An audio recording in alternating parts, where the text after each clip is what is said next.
সম্প্রতি মাননীয় প্রধান উপদেষ্টা ঈদ উল আজহা উপলক্ষে জাতির উদ্দেশ্যে যে ভাষণ দিয়েছিলেন, সেই ভাষণে উনি নির্বাচনের রোডম্যাপ ঘোষণা করেছেন এবং এপ্রিলের প্রথম সপ্তাহের যে কোনো একটি দিন নির্বাচন অনুষ্ঠিত হবে বলেও উল্লেখ করেছেন। আর এই ঘোষণার পরপরই জামাত আমির ডাক্তার শফিকুর রহমান উনি নির্বাচনের রোডম্যাপ ঘোষণা করায় প্রধান উপদেষ্টাকে প্রশংসা করেন। এমনকি নির্বাচনের জন্য যে নির্দিষ্ট সময় উনি নির্ধারণ করেছেন, সেই সময়ের প্রতিও ওনার সমর্থন ব্যক্ত করেন। তবে ঠিক একদিন পরেই জামাত আমির ডাক্তার শফিকুর রহমান উনি আবার ওনার মতামত চেঞ্জ করেছেন। এমনকি নির্বাচন সংক্রান্ত বিষয়ে উনি আবার ভিন্ন মতামত প্রদান করেছেন। জামাত আমির প্রধান উপদেষ্টার যে বক্তব্য এবং প্রধান উপদেষ্টা নির্বাচনের জন্য যে তারিখ ঘোষণা করেছেন, এই বিষয়টি নিয়ে মৌলভীবাজারে কোলাউড়াতে অনুষ্ঠিত পেশাজীবীদের সাথে মত বিনিময়কালে উনি স্পষ্টভাবে ওনার বক্তব্য আবার প্রদান করলেন এবং বক্তব্যের ভিতরে কিছুটা ভিন্নতা নিয়ে এসেছেন এবং বক্তব্যের ভিতরে কিছুটা নতুন কিছু বিষয় ইনক্লুড করার মাধ্যমে উনি পূর্বে যে বক্তব্য দিয়েছেন তার জায়গা থেকে বের হয়ে এসে নতুন আঙ্গিকে আবার বক্তব্য প্রদান করলেন। ডাক্তার শফিকুর রহমান বলেন, আমরা মিলেমিশে দেশটাকে গড়ে তুলব, কেউ কাউকে হিংসা করব না, মানুষ হিসেবে ভালোবাসবো। কেউ অন্যায় করে থাকলে সে অনুতপ্ত হোক, লজ্জিত হোক, তার বিচার হোক, কিন্তু আমরা কারো দিকে জালিমের হাত বাড়াবো না। আমাদের হাতটা যেন জুলুমের হাত না হয়। আল্লাহ তাআলা এই হাতকে ইনসাফ এবং ইহসানের হাত হিসেবে কবুল করুন। 2001 সালে কোলাউড়া থেকে নির্বাচন করেছিলেন উল্লেখ করে জামাতের আমির বলেন, তৎকালীন সময় যারা আমাকে ভোট দিয়ে সহযোগিতা করেছিলেন এবং যারা দেননি, সকলেই আমার কাছে সম্মানিত। আমি বিগত 15.5 বছর কোলাউড়ায় আসতে পারিনি, আসতে দেওয়া হয়নি। এরপরও আমরা মুসলিম এইড হাসপাতাল কোলাউড়ায় প্রতিষ্ঠা করেছি। 37টি প্রতিষ্ঠানে 200 কম্পিউটার দিয়েছি। এছাড়া 450টি ডিপ টিউবওয়েল স্থাপন করেছি কোলাউড়ায়।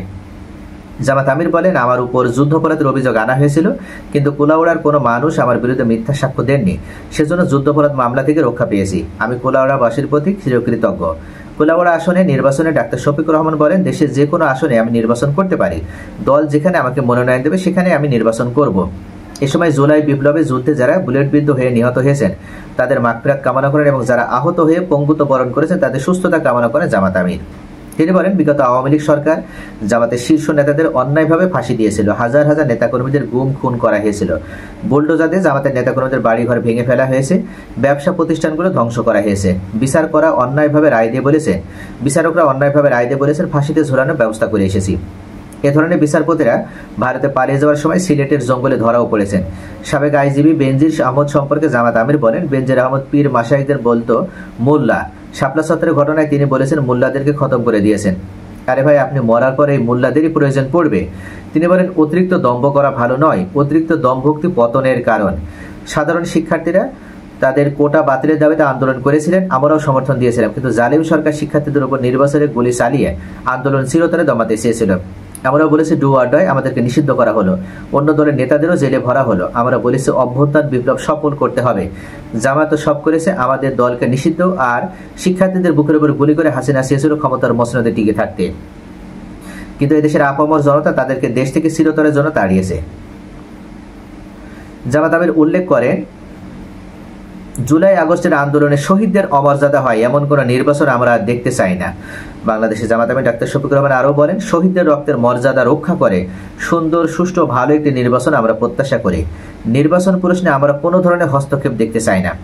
আমরাও কোনো দেশের কোনো বিষয়ে হস্তক্ষেপ করতে চাই না। আমরা সবাইকে বন্ধু হিসেবে দেখতে চাই।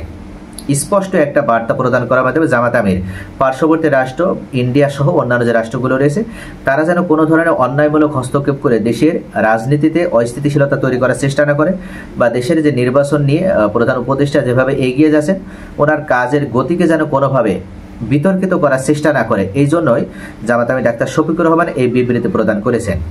তবে জামাত আমির ওনার অবস্থান থেকে উনি সরে আসেননি, অর্থাৎ প্রধান উপদেষ্টাকে উনি প্রশংসা করেছেন, উনি এখনো প্রশংসিত করছেন এবং উনি মনে করেন যে প্রধান উপদেষ্টা যে নির্দিষ্ট সময়ের কথা উল্লেখ করেছেন নির্বাচনের জন্য, সেই সময়ে উনি সঠিক, সুষ্ঠু, অবাধ এবং গ্রহণযোগ্য একটি নির্বাচন অনুষ্ঠানের মাধ্যমে নির্বাচিত সরকারের কাছে ক্ষমতা হস্তান্তর করবেন। তবে জামাত আমির যে বিষয়টা কিছু ব্যক্তি তারা প্রচার করছে যে জামাত আমির একদিন পরে ওনার অবস্থান থেকে সরে আসলেন, আসলে জামাত আমির তার অবস্থান থেকে সরে আসেননি। উনি যে বিষয়ে যেভাবে বক্তব্য প্রদান করেছিলেন প্রধান উপদেষ্টার নির্বাচনের রোডম্যাপ ঘোষণা করার পর উনি সেই জায়গাতেই আছেন এবং প্রধান উপদেষ্টাকে প্রশংসা করেছেন এবং উনি আরও নতুন কিছু যোগ করার মাধ্যমে নির্বাচনটাকে কিভাবে সুষ্ঠু, অবাধ এবং নিরপেক্ষ এবং গ্রহণযোগ্য করা যায় সে বিষয়ে উনি আরও বেশ কিছু দিক নির্দেশনা প্রদান করেছেন।